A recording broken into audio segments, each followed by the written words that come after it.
Tim van Cromvoirt. I work as an interaction designer, and I own my own studio in developing interactive installations that are usually biological inspired.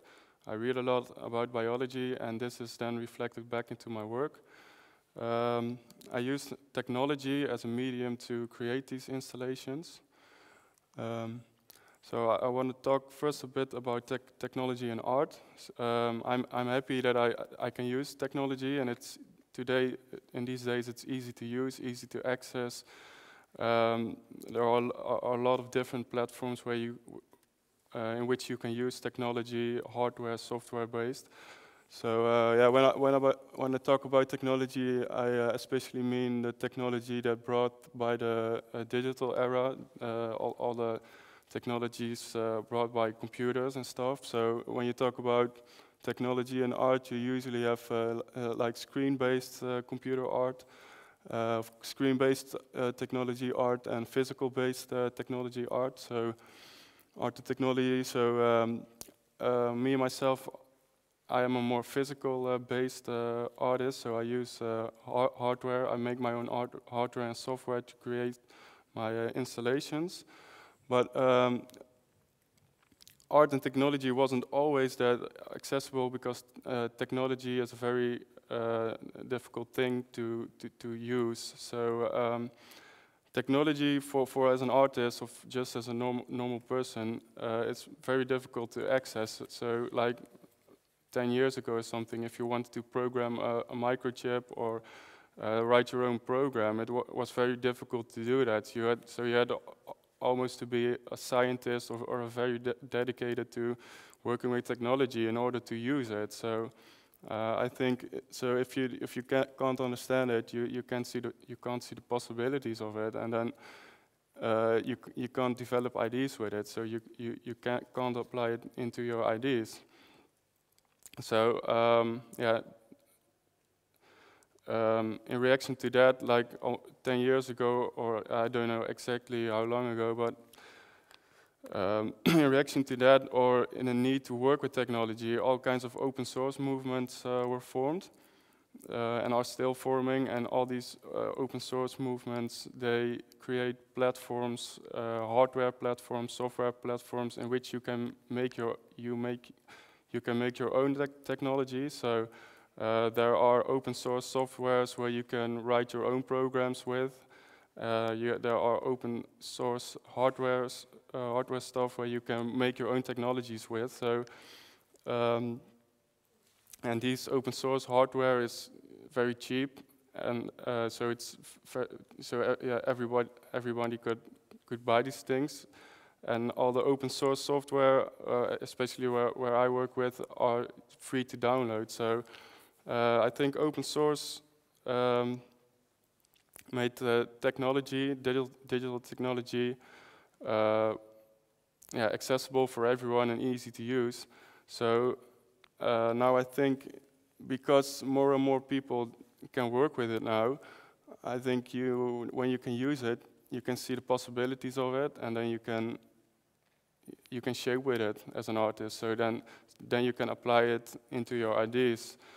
So for example, if you're an artist and you want to make a painting, but you don't know what paint is, you don't know what a brush is, and you don't know what a canvas is, I don't think you will be able to make a great painting. So in order to work with technology, you at least have to understand it or know how it works. So I think open source made technology a new medium for art, because now it's easy to use and easy to understand.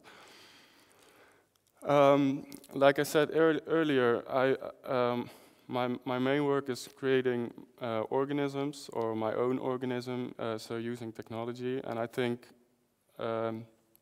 for me technology is important because art doesn't have to be static anymore, or passive. So you go now through technology, an artwork can become more active, become more dynamic and more interactive.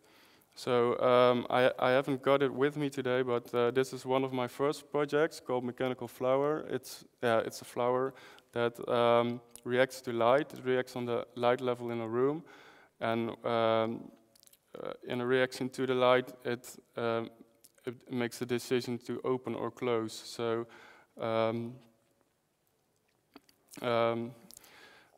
I think that the interesting thing is that this is then the flower, but it's a different flower in a different environment because it reacts to its environment.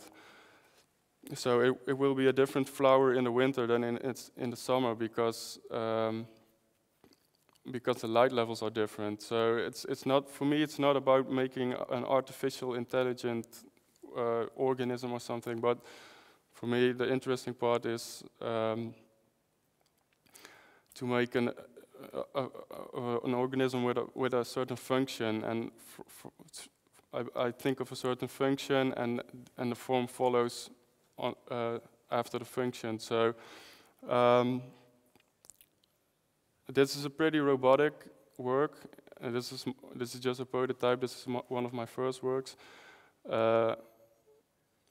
And after this work, I was searching for a more organic or a more natural organism. So this is Lungplants. I've got a few over there. Yeah, what they do, they suck air in on the top, and then just like a lung, they breathe air in and out. So they are programmed this way that they never are fully empty or never are fully full. They're always dangling in between that. And so I think the interesting part is that it really uses air to fill itself. So I think it's now half a mechanical part, but also half, it makes use of something from the environment. So, and the interesting thing I think for myself is that I only have to slightly adjust the code to make it another work, because if I program them very fast, they look very stressed, and if I program them very slow, they look very relaxing and calm. So I think that's what technology can do, is that it makes a work changeable. And so this is my latest work. My most recent work, and I went from this mechanical organisms to half mechanical, and my latest work is chemical based. So there isn't a place in the universe or on Earth where there are so many chemical reactions occurring at the same time at the same place than in the body of an organism. So from that idea, I was fascinated by that idea of all these chemical reactions. So I wanted to make an organism that made use of a chemical reaction. So this is these are crystals mixed with a special chemical that reacts to heat. So when this crystal structure is warmed up, then it reacts to heat and changes color. This is a reversible process. So I built a technique or a technology inside this structure that keeps track of the internal temperature, so it knows exactly how hot he is on the inside. And then based on that, he makes a decision to warm up or cool down. So this is to keep the process going on. So it will always be changing color, and this is then its chemical living process. So eventually I want to create a lot of different organisms and make I don't know, some kind of zoo from it. And I have Thermophores. He's there in the room where we have a break later. So if you're interested, you can see it live. Changing color. And thank you for listening. Have a great day.